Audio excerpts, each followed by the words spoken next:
with the progression of parkour, because people moving strangely in the urban environment is no longer seen as bizarre or strange, so people see us and just think, oh, well, they're doing parkour, or they're doing something very similar to that. I slipped when I was, after I'd done the move, I'd done the hard bit, and then my foot skidded down.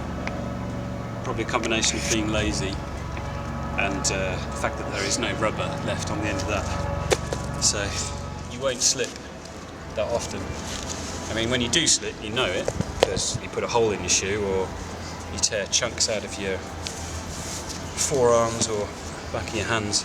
But I'd much rather it be sticky and painful than slippery. It sucks.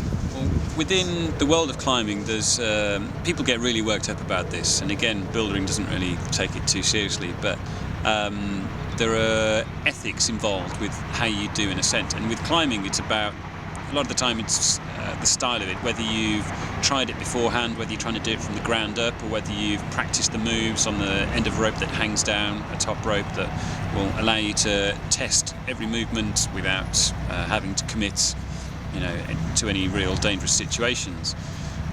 With bouldering, it's not quite as complicated as that.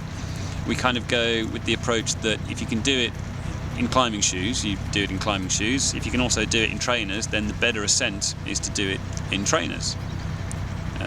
And that's about as serious as it gets, really. So ideally, every climb that we find, I mean, if we can do it in shoes, we'll then try and do it in trainers as well. Sometimes it works and sometimes it doesn't, but again, we don't get too hung up about it. The level of detail, yeah, it's ridiculous. You can actually see the bits of the wall that are a little bit paler, where my feet have chipped them away a little bit. There's one good pebble left. That'll go eventually as well. Yeah, Kieran's going to... Big people like me on getting rid of that. I don't think there's any physical attributes as such that would make you necessarily good at bouldering. Obviously a good climbing background, and being able to press as well as pull, but more than anything you just need to be able to find stuff. I think that's probably your biggest skill. If you can actually go out there and find stuff to climb, you're way ahead of the rest of us, because trying to find things that are interesting and fun to do isn't always straightforward. Didn't believe. You only let go when you choose to. It's true.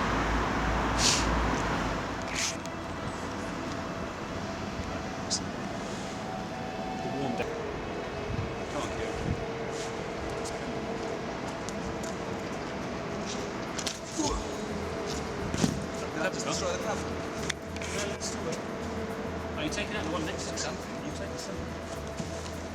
Something popped off. It's alright, there's one just below it. You actually improved it. No, it would sit a lot more flush than that, I think. It was in flush. Oh, was it there? Something like that. Yeah, that's it. Yeah, Kieran just made it easier. No, now you're slipping off this side. No. If you're doing it my way, it's easier. Because you've got more of it. You've got to stand on this side of it. Well, you fucked yourself then, haven't you? I know. This is annoying. I should be able to do this. It's one move.